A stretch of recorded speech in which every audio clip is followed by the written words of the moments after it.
Okay, buenos dias. Yo soy el gringo. Y yo soy la Chola. Welcome to our podcast today.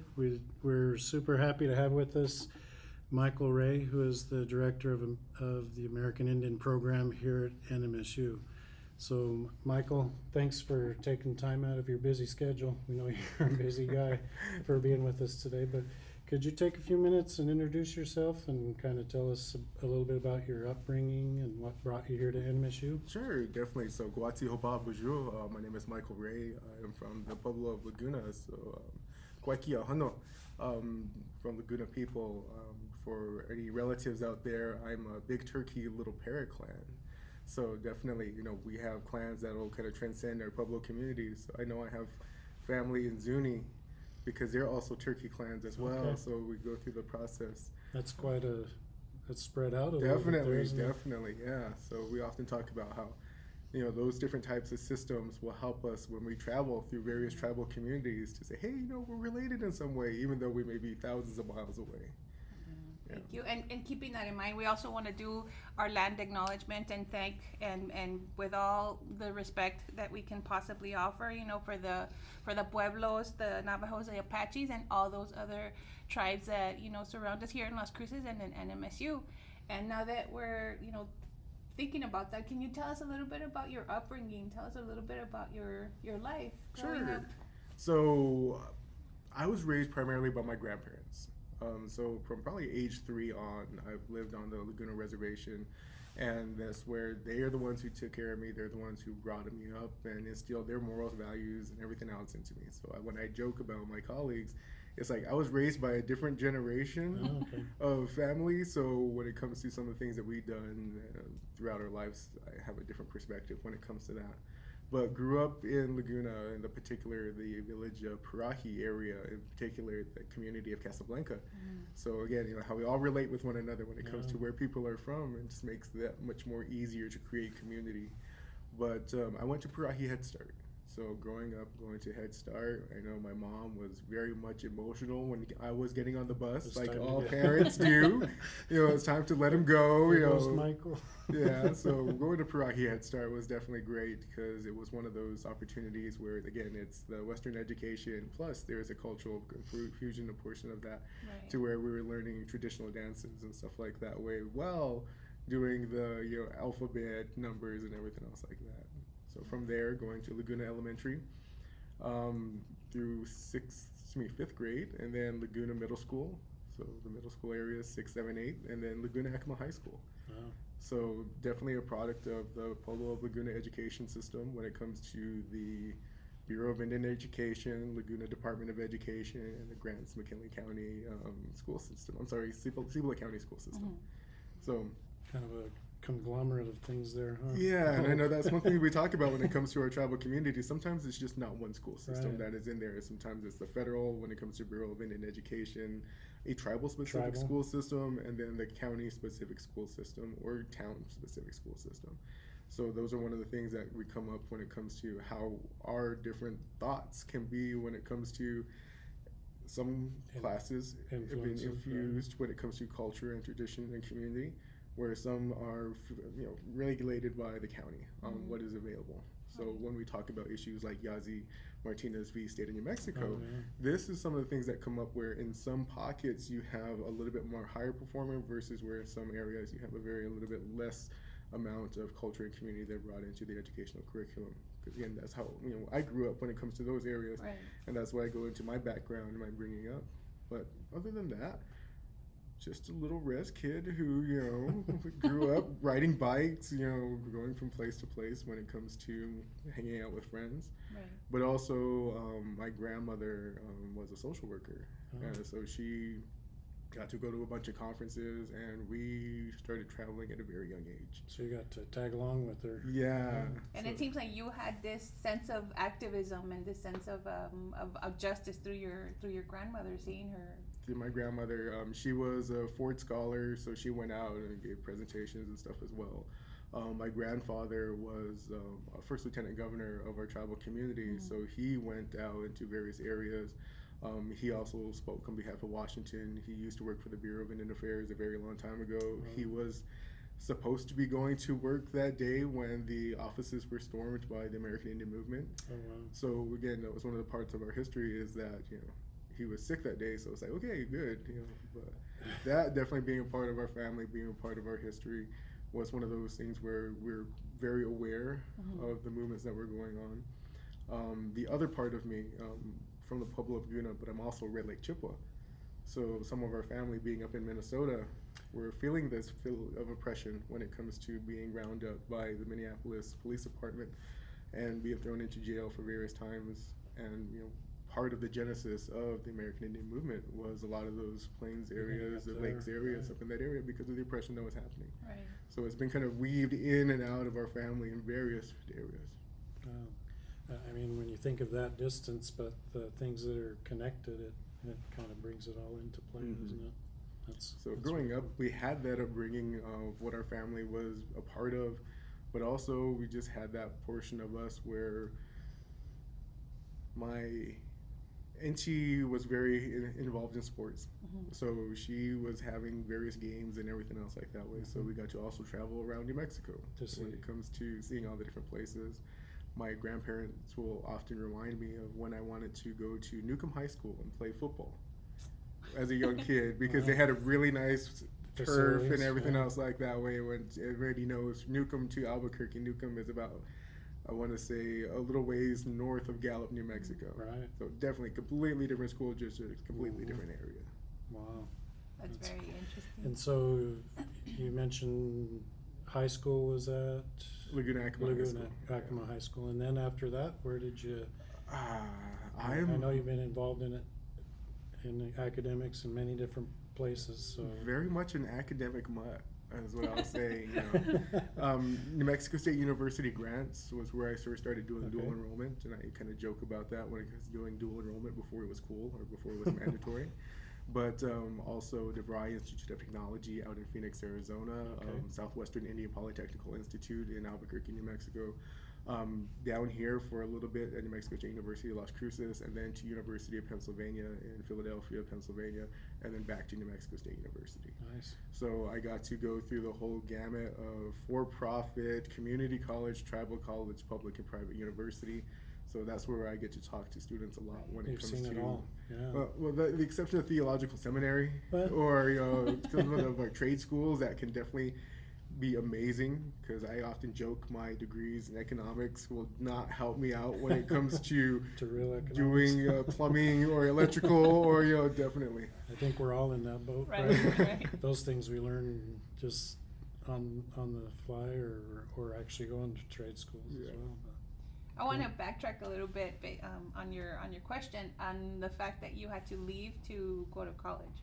So my experience was a complete culture shock, leaving home to even if I lived at home and to attend college. What was it like for you? Definitely, I want to say it was a little bit easier, only because my family, I come from a lot of talkers.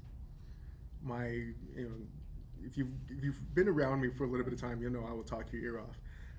My grandma, again, being a social work, she also does arts and crafts. So she makes our traditional willow dream catchers as a part of our Red Lake tribal community.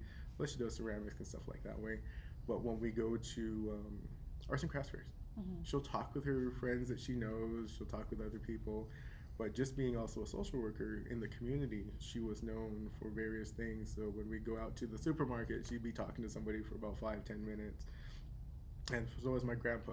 My grandpa was a naval weatherman back during the Korean conflict, and their stories going back to when they were in Okinawa, where he was almost like a social director for the Native American personnel that was there. Over there. He was like, okay, this bar is friendly to Native Americans over here, this diner, this restaurant type of a thing, because there was a little bit of enhanced kinship when it comes to our Native American communities and the Okinawan people there, because again, it was a less dominant, marginalized people come together and create community. And that's basically what I'm trying to say is I've learned how to create community through my family.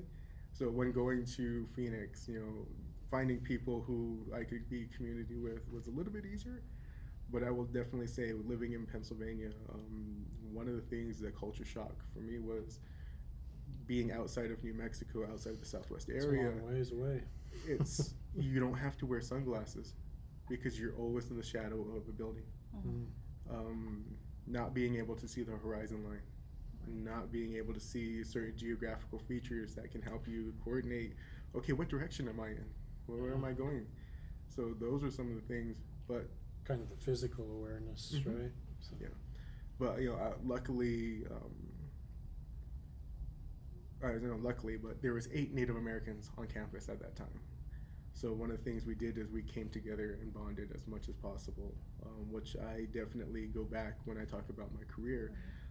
My social services, student services mom, Valerie DeCruz, she's the director of the Greenfield Agricultural Center at the University of Pennsylvania, showed us, just how we can be taken care of. She has been told that she spoils her students.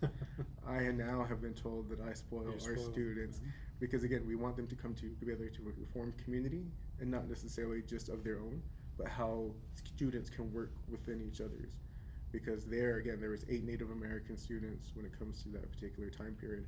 There was Bengali students, there was Indian students, there were students from Cameroon, all different places. So once we all came together is when we definitely saw that we could magnify our voices when it comes to the things that were going on, things that we were asking for when it comes to building more opportunities for minoritized people when we get there. Because definitely, my home community definitely is like 98% Laguna. Right. 98% Native American, so we're definitely the majority. But when we go into these areas, we're minoritized. Right. I It's mean, not- 8 students in a student body of. Oh my gosh, I have no idea what the student body population was at that time. So that kind of leads me to the question: the experience that you gained there, obviously in other places as well.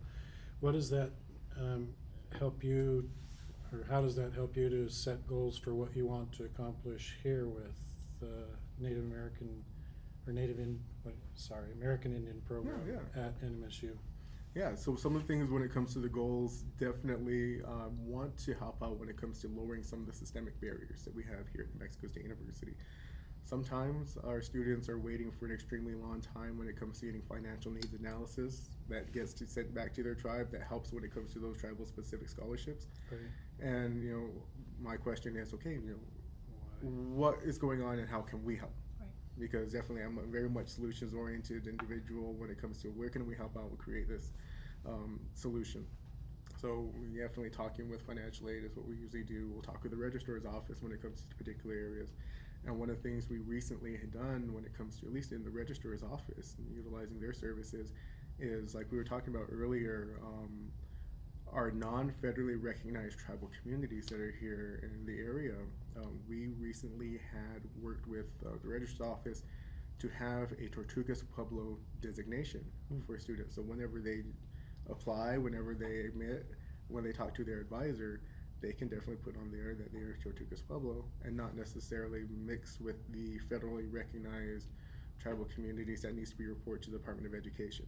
But That's it's still just like our preferred names, just Yeah. like Phi Theta Kappa, just like any merits Right. that they have. It shows a better picture of who they are when it comes to their identity. That's important. Do you know if they're working with the other tribes as well, like the Diwa, Mansos, the Biru, the other tribes in the local or region? I think that's the hope. One of the big things is we're really not aware of what the governmental structure is. Okay. Because I know sometimes the governmental structure can Within be the different tribes you're within, talking about? yes, Or the Pueblos? within some of the other non-federally, non-state recognized tribal communities. Sometimes it may be a committee. Sometimes it may be less structured than, say, like within our public communities, it's a governor, first lieutenant governor, second lieutenant governor, Right. staff officers type of a thing. But I think that goes up to the more portion of our process of learning more about those tribal communities, who are the leaders of them, so that way we can go ahead and start having these talks when it comes to how to best work with that community. Because And- we have education directors for a lot of our communities, and that's who we'll usually work with. But if they have those particular designees, we can definitely work a lot better with them. But also, if there's things we can attend, like those meetings, tribal community meetings, so that way we get a better understanding of what is needed within their community, as opposed to us as a university coming and saying, this is oh, you need this, you need Right. that. So it's like, how do we better learn from them in that respectful two-way street? So I was being selfish in a way in preparing some of the questions that I wanted to ask you. And one of the things, because I want to learn from you, I think that you have made a really strong connection with the students here at NMSU. And this sense of community, that's the first message that I get from you, that in order for me to work with students, I need to be able to build this community and make them, give them a sense of belonging, first of all, here at New Mexico State, but also that they can come to you and have this sort of family, right? What other advice would you give us as faculty and then also students that, you know, that we could use for our classes, but also that we could use to help, you know, American Indian programs? One thing, the biggest advice that we give to faculty and staff a little bit is learn from that student. Learn as much as you can by not necessarily being too invasive, but by listening. We often talk about how if you know one tribal community, you know one tribal community. There's 23 Pueblos, tribes, and nations within the state of New Mexico, 574 within the state, or within the entire United States, and those are federally recognized tribes. No, not just talking about the ones that we have non-federally, non-state recognized, but it's one of those things where just because they may be one close to another, they may be completely different. Like I mentioned, the high school that I went to is called Laguna Acoma, because it serves the communities of Laguna Pueblo and Acoma Pueblo, Two places. which are similar in some areas, but definitely polar opposites when it comes to some areas, when it comes to culture and community. But again, you'll see parallels within tribal communities, just like we talk about students when it comes to food. You will see parallels when it comes to cuisine, when it comes to fried bread, donuts, zeppelies, sopapillas, and all these other things. And it's fried bread, but yet it's a commonality that we can all come together and learn from one another. But when it comes to students learning who they are, another aspect is learning how they learn. Not everybody nowadays, when it comes to the lecture, it's completely different, because YouTube, TikTok now is becoming an educational portion where students are learning a lot more from videos and sometimes in-person interaction, or the times where we used to learn a lot more from books when it comes to retaining information. For a student, it may be audiobooks. So while they're doing something actively engaging, they can go back into their thought process and say, okay, I remember when I was climbing the Stairmaster and they were going around this concept. That's how they'll kind of equate that when it comes to test time nowadays. It's like, how do you make these different connections? So kind of like with us, when it comes to learning students, and because I know I have a difficulty sometimes when it comes to particular names. So I usually have to ask a student, and again, one more time, how do you pronounce? Again, one more time, and again, I will mess up. And I will say, I'm very sorry for messing up your name once again, and just like own it. And so, I'm working on Be honest with them. Yeah. I know one thing I've enjoyed, and it's a little bit easier, I think, in our classroom situations, because since we're learning a language, it's easy to bring up things like, tell me about your family, tell me about where you're from, because those are things that we teach from level 1. And so I know it's been fun to talk with American Indian students here at NMSU to find out, what food do you like that grandma, and so we learn.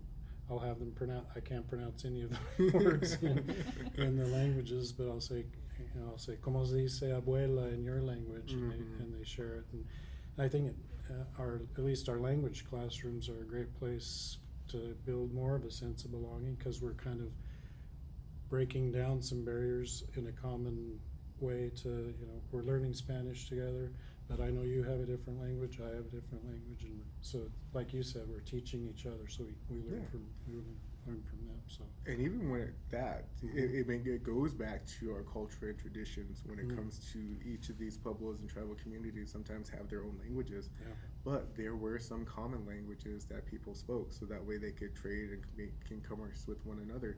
Spanish being one of them, English being one of them. My grandpa knew Spanish, and when my mom married into another community in Taos, Pueblo, one of the old grandpas, he speaks the Taos language. So when they were trying to communicate, they were going through their Rolodex of, okay, what languages do I know? And Spanish was one of those common languages that they were able to do so. So when I think about some of our elders knowing 5 or 6 different languages, and I'm like barely struggling with Spanish sometimes, I'm like, oh my gosh, I'm so lazy compared to some of our elders when it comes to that. I found it, you saying or sharing that experience reminded me, and of all places, we have online Spanish classes here as well. And I was teaching an online class, and one of my students was in Acoma. And we had, as part of our online classes, we have set times to have live conversation. And so I was connected with her on one instance, and her son came in the room. And I said, "So does he speak Spanish?" Because she was learning Spanish. She spoke English. She said, "No, he's learning his native tongue at school." And she said, "I don't know that. But I know I'm learning Spanish, and some other people in the community learn Spanish." So at that point, she brought her son into the conversation and started asking, "How do you say this in Acoma?" And then we would say it in Spanish. And so it just draws us all together, I think, like you said. So. And it's such a beautiful And it was exchange, online, right. A cultural linguistic exchange. What so. was fun for me about that too was, she was sitting in her home at Acoma with the trinkets and things that decorate the house, and so it brought her culture into the classroom as part of the whole experience. Yeah. So keeping that in mind, then I connect with a lot of Native American students through our history because I come from a Mexican family, right? So my father does belong to an indigenous tribe but because of the issue with immigration, we lost a lot of that. So I can connect through the land, I can connect through a lot of the belief system, but I'm also very ignorant when it comes to being an ally and being conscious of how to maneuver those connections. So I wonder if there's anything you could give me as advice for that. How do I become more conscious and respectful towards, all, indigenous and Native American, specifically Pueblos? I mean, that again, just having those conversations. We often talk about the books that are available for people, but not necessarily using that as I know this about your community type of a thing when it comes to, playing tour guide to the person who lives there type of an experience. Right. But also, kind of like you were talking about, the relation aspect of things. Because I know when we went down to Chihuahua several years ago, we met with the Coipi organization, and they're the ones who help out when it comes to the indigenous communities surrounding the area.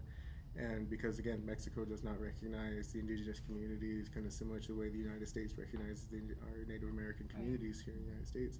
So there's that less of an acknowledgement, but also that organization helps out when it comes to finding those individuals, recognizing them, but also making sure that they're well taken care of, when it comes to when they come into town from their villages and their areas and able to do the commerce that they are doing.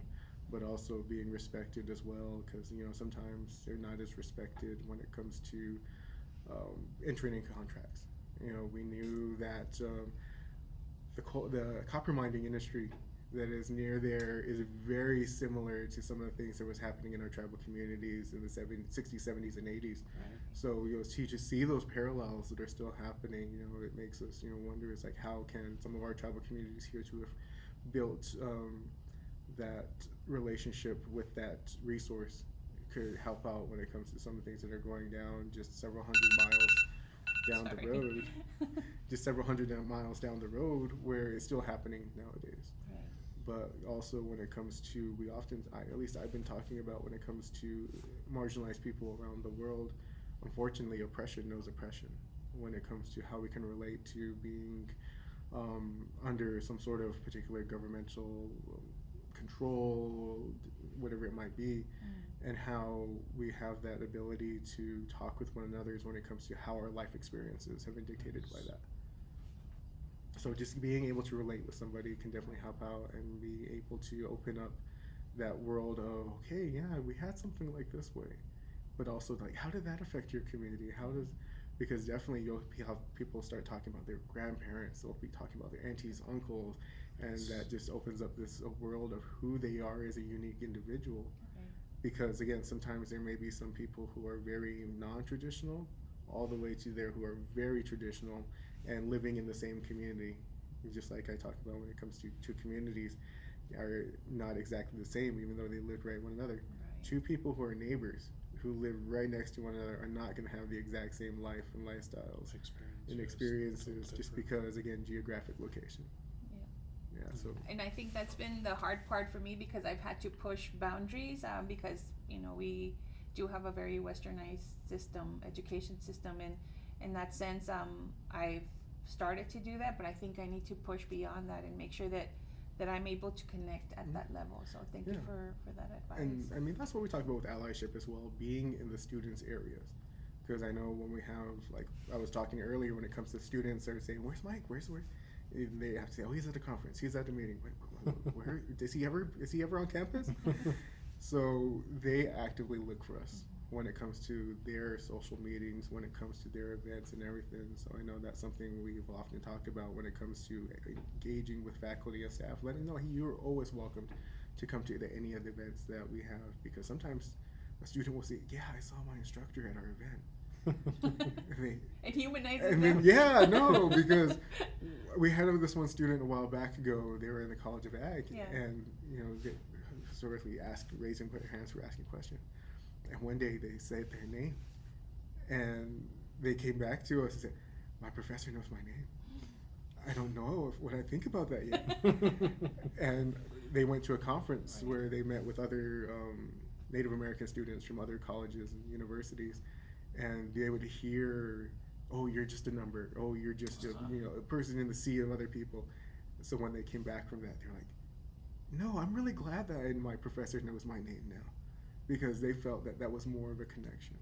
So when it comes to even talking with our students, just like we're telling faculty and staff, go to their events, we've had to reintroduce what the concept of office hours are, especially for our first generation students who may not necessarily know.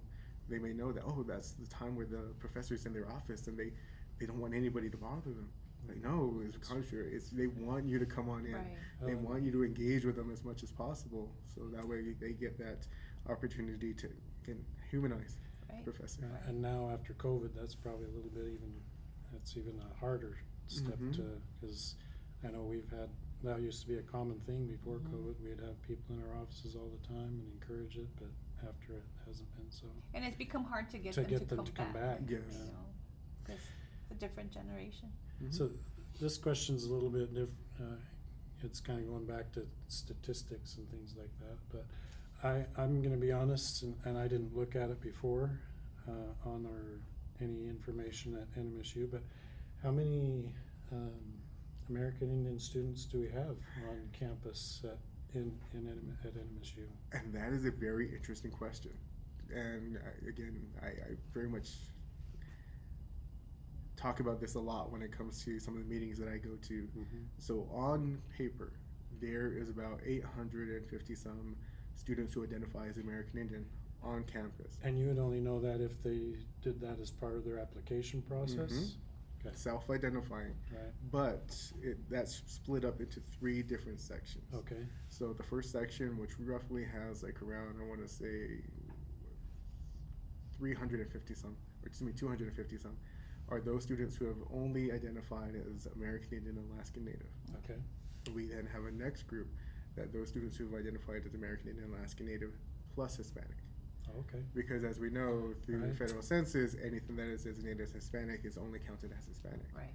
And then we have our next category, which is 2 or more races, where if anybody says they're Native American Indian, Alaskan Native plus African American plus Anglo plus whatever it might be that is non-Hispanic, we'll put them in that other category. Okay. So those are the 3 different categories where we'll see our students put in. But if you look on, say, our quick facts, it'll only say about 250 some, because those are the only students who identify only as American Indian and Alaskan Native. So like we talked about when it comes to the visibility, there's a lot more students here than we think there are. Because again, not only because of what tribal communities are here in New Mexico, around the state, but also those students who can't really put that they're American Indian, Alaskan Native because of they think, oh, I don't have a certificate of Indian blood because I don't reach the quantum level for my tribal community, or like we talked about, or my tribal community is not federally recognized or state recognized, or sometimes when it comes to our students who are coming from Canada, they're international, and like, oh well, I'm an international student now, that which they may have had the opportunity to utilize the J Treaty when it comes to looked at as domestic student, being that they're First Nations, Right. but might not have utilized that and might not have known about that through our admissions process. And then It's- I'm thinking of it's our complex. Latin American students who, Oh my gosh. Right. Mexican students. I Mhm. have some from Oaxaca that are not able to claim it either. You know, Mhm. their parents left their country, and and it's sad because they could Yeah. really benefit from these resources that you Mhm. offer you know, Yeah. in your program. So And I know that's one of the things that we're working on when it comes to some of our emergency aid, some of our scholarships that are looking at non-New Mexico Native American students, because we have quite a bit of scholarships, but also plus the opportunity scholarship and lottery scholarship that helps out when it comes to any New Mexico residents. But we're looking at how we can better serve our non-New Mexico Native American students, but also those who may be in their descendancy. Hmm. Because as you mentioned, there's a lot of communities who had left for whatever reasons, but also there's a lot of communities who have been not necessarily next to a community that was very welcoming of them, and many documents were lost to fires. Many documents were lost to buildings being destroyed, records being destroyed, where they don't have that claim on or paperwork to legitimize their Native American heritage. So now they're just local descendants when it comes to that. And we try and talk with students when it comes to, no matter how you have your sense of identity, you're always welcome at the American Indian Program or American Indian Student Center, and even if they're non-native, because just like my colleagues in Black programs, Asia Pacific Islander programs, Latin American programs, and LGBT plus, we serve all NMSU students and Right. communities. We often try and say, don't let our name or our program or our building confuse you. We Or work keep with you everybody. away, right? Yeah. Because I think I can't consider myself like that, so I Mhm. won't go, but they should Yeah. explore. I mean, we are an NMSU department just like the library, just like different places. There's no specific, you can only go into the library if you're a junior level student or whatever. No, all of our NMSU students throughout the system can utilize their services. And I think that's one of the biggest things that we're still trying to get out there, because sometimes, again, like we talked about with stereotypes, Right. there's preconceived notions out there when it comes to who can utilize their services and who can't. But we often say, our Johnny and community college students who are just right across the Spina can definitely fully utilize our services, because we're not funded by student fees, like how the activity center or Right. athletics are, where there may be a little bit more restrictions, but we have that opportunity to welcome anybody from our NMSU system, how the NMSU community identifies itself to our events, which is really great in that there's that outreach of students who want to share their culture and community, and other students or other faculty or other community members who identify as part of the NMSU community come to be a part of that, and not necessarily have to travel to a tribal community right. where it may be a little bit more, I don't know, worrisome, because you're like, am I supposed to be here? Can I be here? What's the Right. proper protocol when I Right. can visit Right. communities? But it's like, no, we'll give you like the onboarding when it comes to visiting here at the American Indian Student Center. That's great. Thinking of that, you mentioned the students are getting more and more involved. What are some of the student organizations within the American Indian program that the students might be able to explore? Yeah. Any specifics or things that maybe you're trying to encourage them to do? Oh, definitely can do that. So our overarching umbrella community is United Native American Organization. Okay. And I really enjoy their philosophy when it comes to other colleges and universities may have a Navajo group, a Pueblo group, a Kiowa group, but our students have banded together to become a United Native American organization where they're all able to be with one another, even though there may be some historical infighting or historical areas, but they've all banded together to kind of promote and advance one another, be that support system for one another. So that's our overarching one. We have 2 organizations that are in dormancy at the moment. Okay. So our ACES organization, our American Indian Science and Engineering Society, definitely it's for those students who are looking at going into the STEM fields or any of those areas. But we often say it's not exclusively for that. There's a national membership, and then there's a chapter membership, just like a lot of our student organizations on campus.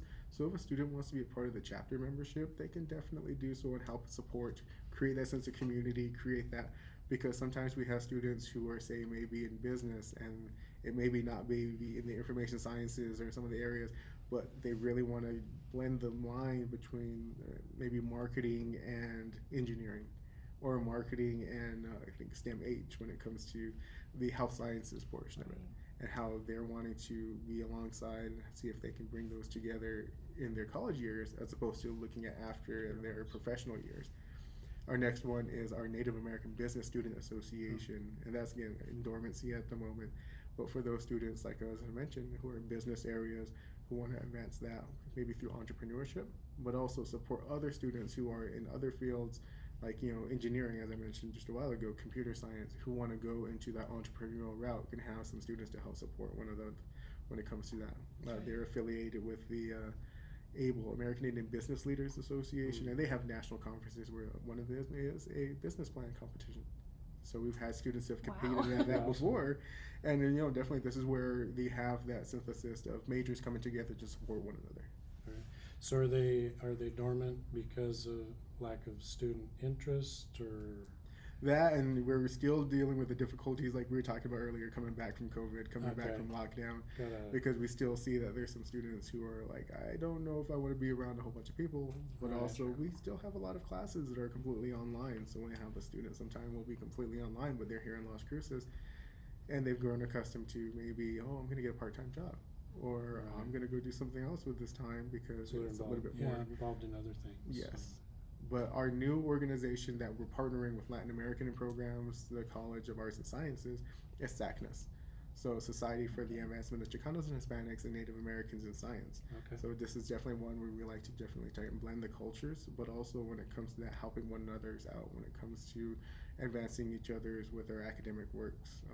This is one of those ones where we're still kind of getting it off the ground as a student chapter, NMSU chapter, to then eventually get it into a national chapter.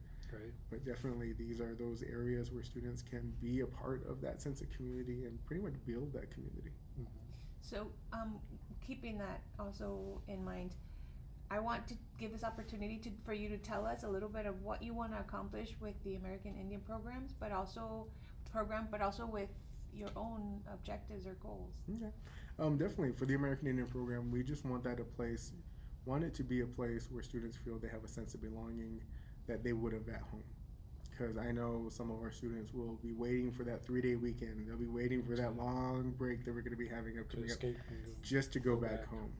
And that's one of the things when it comes to they're going back home, because they haven't really created that sense of community on campus. And that's where we want to create that sense of belonging, much more than just a welcoming. Because when students feel that sense of belonging, it's harder and harder for them to leave, because they have to say goodbye to so many people. We want them to say goodbye when it comes to whenever they graduate and go into their professional career, whether that be their undergraduate, their master's, their PhD.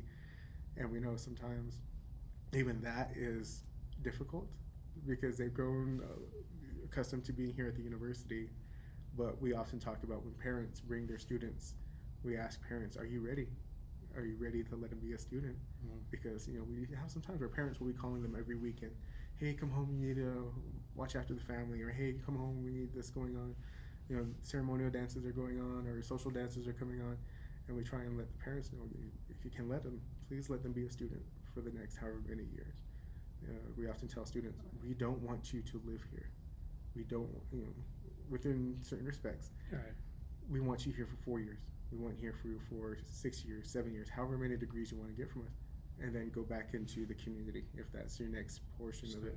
Because again, giving them back to the community is where we hope to give that sense of that two-way street again to the tribal communities of, okay, we've done what we could when it comes to you asking for a GIS, a lawyer, a doctor, a professional health person, business, whatever it might be, the students are getting their degrees in. It's like, okay, it's your turn again. Full circle, go back. Yeah. And that's where we become that parent, because we've seen them for the past X amount of years, and we start crying and we start like, don't leave us. But again, kind of like we take on that role because we've been in part of them for so much. We've seen them grow from their freshman year to whenever they leave us, because again, we've seen students who are like, I don't know about my public speaking class, or I bring my voice just a little bit lower because again, that timidness, that shyness. But once they get fully engaged within our community, it's like we can't get them to stop talking, which is amazing. That's good. Because that gives me time to sit back. Because usually, And to enjoy Yeah. also what you've helped that person accomplish, because Yeah. it was their confidence and the trust in you and feeling that they belong. So Well, and such an important part of life, right? Because they're oh, pulled in 18, so many directions. 18, 19 years old, and they could go here, they could go there, and thankfully they have come here. And so, then for the 3 or 4 years, they're going to be 22, 23, maybe 25 when they go back, and that's a super important part of their life. and Yeah. shaping their future too. Right. Yeah, and we often talk about however they go back, because we often talk about going into the workplace nationally and internationally, Nationally. because we want students to take back as much as that worldly perspective as possible.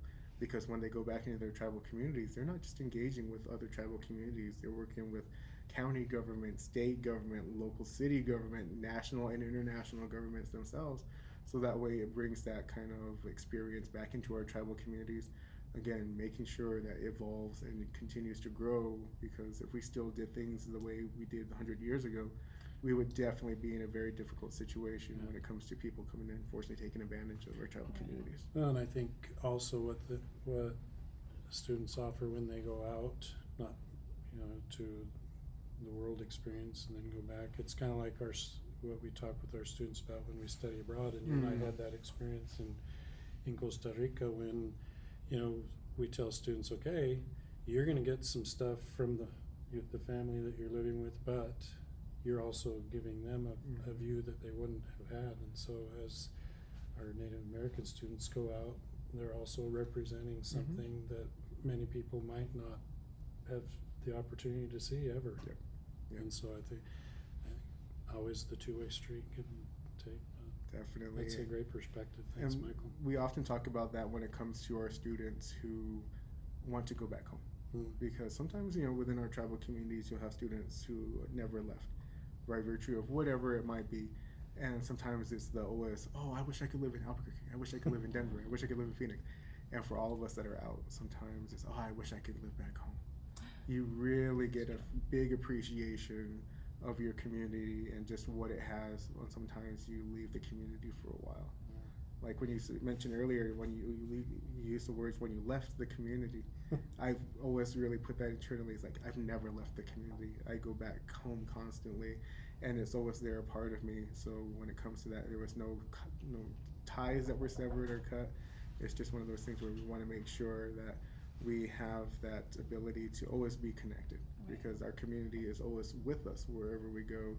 When it comes to we're representing the community, we're also there when it comes to, again, those morals, values that our culture has bring into us, and we put out there for the rest of the world to see. That's great. Right. No, I Great think perspective. that it is a great perspective, and I think that the most important thing too is to understand that family is everywhere. Mm-hmm. I can make my family, this is my Take it family. where So you're at. it doesn't necessarily have to be, your parents, your grandparents. You have your family with you everywhere, and I think that your program is doing exactly that. I want to connect our students to your program because of that, because they do have that feeling. Some of them come from Mexico and they leave their parents in Mexico, and it's this whole like I left, and my question was actually phrased based on that experience. So having you offer that opportunity, I think that it's going to be also a great opportunity for our students in the Spanish department to have that, to have that connection. So and change the wording. You didn't leave it; it's with you, and it's It'll here always at be with NMSU. you, and So it'll be left here, and it goes with you. And just like we talk about the students, you're going to have many second homes. NMSU hopefully being one of them.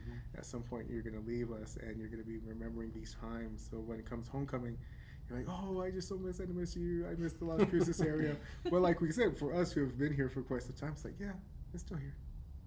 So we haven't gotten that appreciation of what we've lost just yet, because we're still here. Right. We're still trying to make the difference for students to have that opportunity to, when they go out and they're like, I had so much fun at NMSU. I met so many people, and hopefully they're still connecting with one another through various social medias, because sometimes we know students will go into opposite sides of the world and find educational and career employment and it's just the things that we get to see after the fact. Right. And where if a student wants to go into that kind of a similar job, that similar area, where we can say, hey, I have a student who wants to go into the field that you're in. Can you come talk to them for a bit? That's great. You know, talk to them about, you know, what is it that you wish you did in college that would better prepare you for this? What is it that you wish you could start off with when it comes to your first, you know, contract negotiation? Because we know sometimes students That's a big one. don't know how to go into that and will Right. leave money on the table when it comes to the salary or potential benefits. Little life lessons. Yeah. And you know, these are the things that, again, you know, sometimes, as you know, we talked about first generation students, when it comes to first generation professionals, we want to try and make sure there's that sense of community guidance, because definitely we often talk about in the state of New Mexico, a degree is a win for not just that student, it's a win for the whole state of New Mexico. Right. So when it comes to our tribal students, our community, our Native American students, it's not just the win for NMSU, it's the win for all tribal communities as well, because we have more bachelors, more masters, more doctoral students going on to the world that can help out when it comes to creating that synthesis of westernized and Native American indigenous culture and community to help out when it comes to things like we talked about the Dakota Access Pipeline. When it comes to having culturally engaged, culturally aware engineers, Right. knowing that going around sacred sites is the better practice than going straight through them, especially when it comes to, I just talked about this earlier, contracts. When it comes to how does it benefit tribal communities in a respectful way and not necessarily just take from our tribal communities. And I like that idea of always being aware of who you're dealing with and aware of the land, you know, also. So that's very important. Well, thank you, Michael, for taking the time. Oh yeah, I always want to call you Miguel. Oh, Michael Miguel. but also I think I didn't put in it. Personally, I want to make this program better than what I had it, because definitely we talk about the next generation. I want to make sure that the next person who comes on in may not have to go through some of the same difficulties that I That had. you did. That it'll be more challenges for them, but not necessarily the same challenges that different I've ones. had, just different challenges. Yeah. So hopefully our students will also have different challenges. When I was a student here a very long time ago, because I know one of the things that we talked about was just having a building. Right. You know, in 2010, we were moved into the American Indian Student That's what you Center. got it. And now the students don't necessarily have to worry about, oh, there's not enough computers or there's not enough space like we had to worry about when we were in Garcia Annex at the time. When it comes to, if 8 people were in that computer tiny room, room. one comes on in, that usually meant somebody had to go out to help out when it comes to just making space. But again, our students now have different issues when it comes to the space, when it comes to being sure that they have maybe all that's needed when it comes to our now ever-growing reliance upon different software packages for Right. very specific majors and everything. So it's them now letting us know, hey, we need this program on this computer, or we need these items here to help us better when it comes to using the entire university versus maybe just one very specific lab in one specific building. Is there anything you want to say to our students? Anything you want to say, advice that you want to send them? Keep going. That's some of the advice that I got when I was younger. My grandma was the one that, for a while there, I was not necessarily academically inclined. Like I said, None I of jumped us are. around, Different and there was stages. a point in my life where I was working, the hourly job and everything else like that way, and it was at a convenience store gas station, and I left that job and was there for about, I think, 2 weeks, just being in my grandma's home, my grandparents' home, and she sat me down one day and she said, "Okay, either go get another job or go back to college." So there wasn't even like, what are you gonna do? No. Giving you option to say like, I just want to stay No. home. No, it was like you'd have two You choices. have 2 choices. Not what do you want to do. She said, "I don't care what you major in. Go into college." Wow. Because again, she had that background Yeah. of being pushed. And I make a joke when it comes to my family. My grandma went to the University of Albuquerque back when it was the University of Albuquerque and then absorbed by the UNM system. My mom, my dad, my auntie went to UNM. My auntie was the one that graduated. My parents didn't graduate for whatever reason they had. And then I came to New Mexico State University. So I make the joke of, see how many generations it finally took to make the right decision. That's a great We're with you on that. So one. we talk about that when it comes to no matter what community, what family the students are coming from. If they come down to New Mexico State University, it's a great decision because there's a lot of resources that are here. But one of the biggest things is we always try to let students know the importance of asking for help. You know, college is hard. College is almost designed to be hard. It's supposed to be challenging, Right. but it can be easier if you ask for assistance, because that's what we're here for. We're here to help students, just like we were talking about when it comes to letting them know the little intricacies that maybe Right. not in our brochures, or maybe that their parents might not have given them those little tidbits about. We're here to help out and make this process easier, but we're also here to challenge students. Right. As I've often You're talked not to students. removing the challenges. You No. just help bridge them and You know, talk Kinda. about, because I often talk about students with tutoring, because definitely a student can read a book for 8 hours straight, not even retain any of that information. If you go to tutoring, it may be 2 hours, and they teach you a mnemonic, or they teach you something on how to retain this information a lot more. You've just bought yourself 6 hours of time. to do whatever you want it to do, help make sure you're having some well-being, make sure you're taking care of yourself. But also when it comes to, I talk with students about networking. Right. You know, that gives you the time to now go to a student organization event, or go to an event where you're going to meet new people that can also help you propel in your academic career.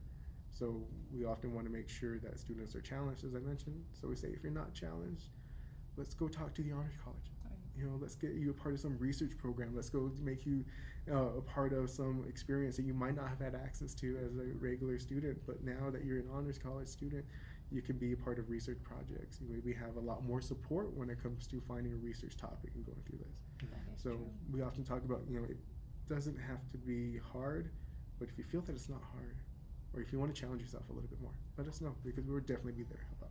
Or do the study abroads, or Right. do all these other amazing things Right. that will help differentiate a student, because we talk about sometimes, at some point, a lot of students will have a 4.0.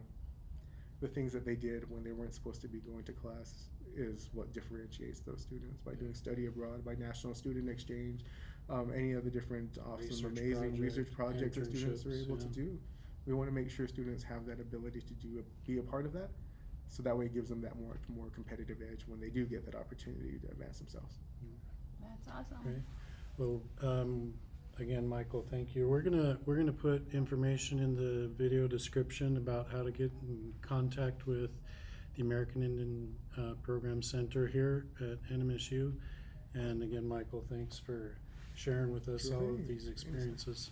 Also, thank you for watching El Gringo en La Chola, and we're going to invite you to send us your comments, and to just, invite Michael back if he ever has any more news, any updates on all the projects that they're working on. We're always here available to support and to be allies and to work with you. So we want to thank you for that as well. Thank you for your time. We know you're a busy man. So thank you. All right, let's all say adios in our language, whichever. Adios, hasta luego. Thank you.